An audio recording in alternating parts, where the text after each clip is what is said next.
ஏந்தும் ராமா பண்டரிய ராமா ராகவா உன் பொன்னடி பாதக்கமலம் போற்றி போற்றியே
பாடலான்னு ஆசைதான். சக்தி கிருஷ்ணாமனை கூப்பிட்டு சொன்னா ஒரு மணி நேரம் பாடிடலாமா? நான் கண்டிப்பா பாடுறேன். 8 மணிக்கு கீழே கொடுத்துருவேன். அதுக்கப்புறம் நீங்க தனியா உட்காந்து பாடுங்க அப்படின்னு. இப்ப என்ன பிரச்சனைனா அவருக்கு முதல்ல ஒரு மாபெரும் நன்றியை சொல்லணும். 700 டிக்கெட் வித்து 700 பேரை திரட்டுறது லேசுப்பட்ட வேலை கிடையாது. அந்த 7 பேரை திரட்டுறதுக்குள்ள நான் மட்டும் பாடு இருக்கு பாருங்க. அதுல 2 பேர் இருக்காங்க. ஒருத்தன் பேரு அவினாசி, ஒருத்தன் பேரு பிரவீனு. இந்த வில்லுப்பாட்டு பிராக்டிஸ் தலைவரே சனிக்கிழமை வச்சிருக்க கரெக்டா வந்துருவோம்பாங்க.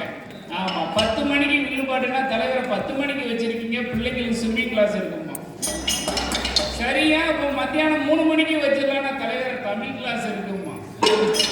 சரியா, இப்போ 5 மணிக்கு தமிழ் கிளாஸ் முடிஞ்ச உடனே வச்சிருவோம்னா தலைவரை மியூசிக்கல் கிளாஸ் இருக்குமா? சரியா, இது சனிக்கிழமையே வேண்டாம், ஞாயிற்றுக்கிழமை வில்லுப்பாட்டை வச்சிருக்கோம். அன்னைக்கு ஒரு நாள் தான் பொண்டாட்டியோட டைம் ஸ்பெண்ட் பண்றாங்க. இப்போ இவங்களை 7 பேரை திரட்டுறதுக்கு நான் எவ்வளவு பாடுபட்டேன்னா 700 பேரை திரட்டுறதுக்கு அவர் எவ்வளவு பாடுபட்டிருப்பாரு. இங்க வந்த சபைக்கு வந்த நீங்கள் அனைவரும், இந்த சபையை நமக்கு ஏற்படுத்தி கொடுத்த சக்தி கிருஷ்ணா அவர்களும், இந்த சபையிலே ஆடல் பாடல் நிகழ்ச்சிகளை நடத்தி தந்த அனைவரும் எப்படி வாழ வேண்டும் தெரியுமா? மங்கள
வேண்டும்